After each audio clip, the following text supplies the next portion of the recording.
There's some jobs as an electrician that you think, spot on, I'd love to do them. They're so easy. You can get in there, get out, earn your money. It's fantastic. For an example, I enjoy doing rewires because you can charge a lot to do a full rewire and there's plenty to do and plenty to get stuck into. It's one of them jobs where you're on site for maybe a week rather than a couple of days or a couple of hours sometimes. So this job in this video, I think is one of the creamiest, easiest jobs you can do as a spark. Outside pods. Basically, there were some pods in a school, a wood frame, so yes, easy to route your cables around, and yep, a first fix, second fix, straight in, straight out, easy.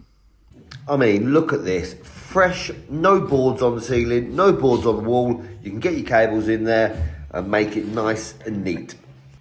And this job come around with some friends who I rent a container from. They also rent an office to somebody, and then the people that live in the office run a business, and they asked me to come along and give them a quote for the electrical work in these pods that they were building. So that's just an example of how easy it is to grow a network of basically customers when you're running your own business. I think everybody you meet, there's sort of a customer tree. You meet one person, and then that person talks to someone else, talks to someone else, talks to someone else, talks to someone else, and then before you know it, you've got a shed load of customers keep ringing you for electrical work. And that is how I think I've grown my business over the years. So to start with, we had a drawing and we knew exactly what we were doing. There was 3 sockets, 2 heaters and 6 downlights. So this is where I started to make a plan. Basically just drawing it on the Celotex. It's behind the wall, nobody cares. And what I want to do is mark out the measurements. So I basically know from the distance from the wall where the first downlight's going and where the rest of the downlight's going to be. So what I'll do, I'll draw it on the wall where the heater's going to go, the sockets are going to go, and the spurs for the other heater at the other end, and also the light switch. So then I'll just mark up the measurements on there so I know exactly where they are in case the board has bored them over, basically.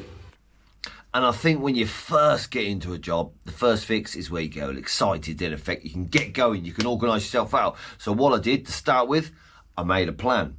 I always say, fail to plan, plan to fail. So I made a plan of everything what I was doing, the sizes of the room, on the Celotex of the building, because it's going to get covered up, no one cares. So I just drew out with the Sharpie on the side, just to see where the lights were going, where the sockets were going, where I was putting the heaters, and basically so I could take a photo of it, and then when I go back to second fix, I know exactly where things are. What I did was order all the materials up front because it was a small room, so I wanted to be able to recess the board into the wall a little bit so it didn't stick out. So this is where I got a 6-way Luden board with an SBD.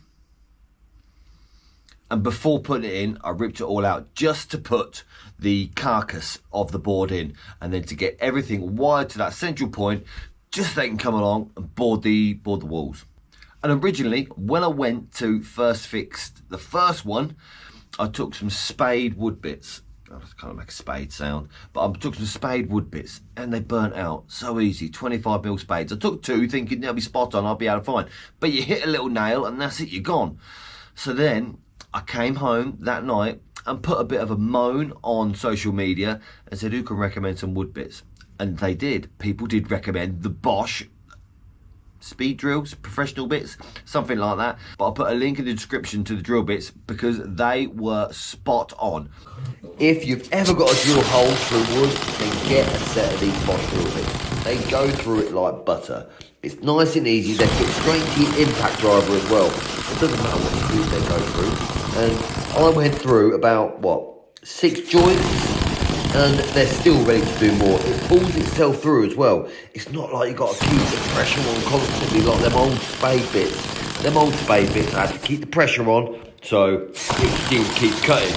This one, it just pulls itself through. It's got a little bit on the front where it just pulls itself through and does a perfectly round hole.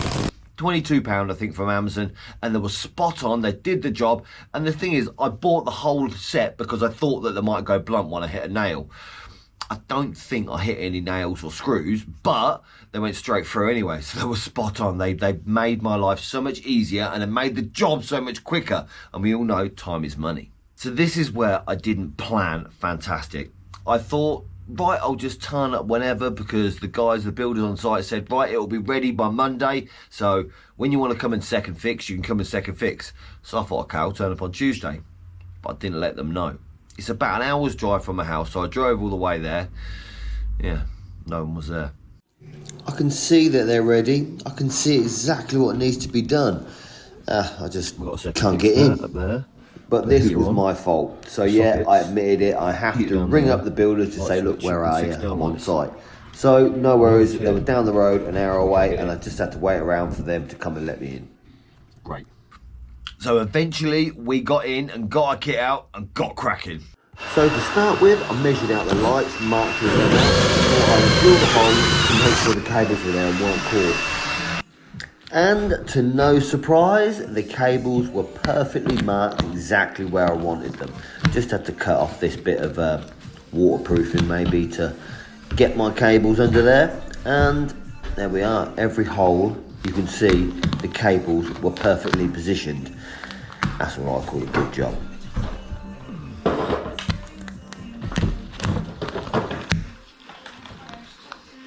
And because of the little drawing I did on the Celotex and took a photo with my phone, I knew exactly where everything was. And I'm not 100% confident that the walls were sort of nice and straight, so I thought I'd stick a laser up anyway, so I can get it deadly straight, because I guarantee you, if they look off to a customer, they'll say, they're not straight, mate. And so I needed to get them spot on, so I used the laser for that. And the downlights that I'm using for these two pods outside are bell fittings. I think they're fantastic. I think they're quite new at the moment, but they've got the fittings and they've got everything on the outside. You can change the wattage to 7 watt to 4 watt, and then the 4 color changes all on the outside. You don't have to take them out the ceiling, which I think is fantastic. And then after that as well, rather than having to push and twist your bezel on, it's magnetic. I think these are the lights going forward for me. These are the Bell LED downlights. I think they're spot on, and they were not too big as well. They were a perfect size to get into the ceiling and not have to worry about the top hitting the Celotex. So yes, there was plenty of airflow around them. And this is what I mean by the little switches. You've got the wattage and the colour changing, along with the bezel. Obviously the bezel can be brushed chrome, anything you want, but it's magnetic. So even a painter could get them down nice and easy without making a mess. And the cables that I used on this building was LSF. They have to be LSF for a school. Low smoke, basically. The white cables, they're a bit tougher to work with, but that's what they have to be, so that's what we did. And this is one of the pods with all the LSF hanging out, ready to be connected inside the board. And all I've got to do is find the sockets and all the lights. And then because the walls were plasterboarded, all I did was first fix was run my cable just down the wall. I knew exactly where they was going to be, so I could cut a plasterboard box out and fit it in nice and neat. And this is where a laser comes in handy once again. All I wanted to do was get it nice and level and mark out each box so I can fix it with the plasterboard box. And they go around the whole room and keep them nice and level. And another bonus thing we can get with these Bell downlights is they've got a plug, so you can unplug the lights easily whilst you're testing. So you can just basically second fix the plug, and then later on when you've done all your testing, so you don't get a reading through that LED fitting. So I terminate each light just into the plug, so it's ready to go into the light once I've done my testing. And you can close it up nice and neat, and there's a little screw to put on there as well. And the cabling that I used for the lighting was a 1.5 LSF, and then for the sockets I used a 4mm LSF. The only reason I used a 4mm is when I went to the wholesalers, they didn't have any 2.5 and I wanted it now. I'm a bit impatient, so I said, give the drum a 4mm. It's a little bit more, but it doesn't matter. It did the same job. It was a little bit bigger and better, to be honest. So the 4mm was used to wire both heaters on its own radial circuits, and then for the sockets I also installed a radial circuit. So there's 2 in that one, and then 2 in that one, and then 1 for the end of line. And obviously 1 more for the other heater. And then with the lights, I went in with a live and neutral so I can Wago them up and connect the light switch. So then second fix was all done. It went swimmingly well, as it always does. You test out, you do your dead testing to make sure that no one's gone through a cable, because the last thing you want to do is turn it on, it trips off. So while this board was sort of not populated or wasn't full, I had all my cables and I did a bit of a test just to make sure that there was nothing damaged, and I got a true reading, basically 0.000, and the insulation resistance test was spot on. No one had gone through a cable, and I wouldn't have any problems when it came to turning it on. So before terminating everything into the board, this is what I did. I just stripped all the cables back and put the earth sleeving on where it needed to go on, and then on the armour, the coming in supply, I also put some heat shrink on there. So then all I had to do is connect at the other end inside the school, which had to be done after 4 o'clock when the kids had gone out. And what we were going to install is just one MCB in here, but look what someone else has done. For some reason, it's either shrunk back or this ain't terminated very good. Why? All over. I don't get it. It would be easier to do it better and properly. Anyway. And I didn't mind this because I prepared the school to say, look, I'm going to turn the whole board off. If I need to, I'll turn the lot off, because then it'll be safer for me. Safe isolation, isolate the lot so no one gets sort of electric shocked, or me basically doesn't get electric shock. So I prepared to say, look, I'm going to turn the whole board off. But as it happened, when I got the board cover off, it was pretty neat and tidy. There's a few little things that I wouldn't mind sort of tightening up, but it was neat and tidy, and I was able to stack my cardboard inside that three-phase board, just so when I drilled the 25mm hole for the armoured, the swarf didn't go anywhere in there, into the MCBs, into the RCBOs, into the board basically, because you don't know if a little bit of swarf from drilling your 25mm hole through the metal gets into an MCB, it can cause problems down the line. Anything can happen, so I like to make sure that nothing gets inside that board or the mess that I've drilled. So I put my trunk in down the board, put my 16mm armoured into the board through a 25mm gland, and got the power on. And if you've ever worked in a school, do you notice that every single socket and switch has a little sticker to say where it's fed from and what way it's fed from?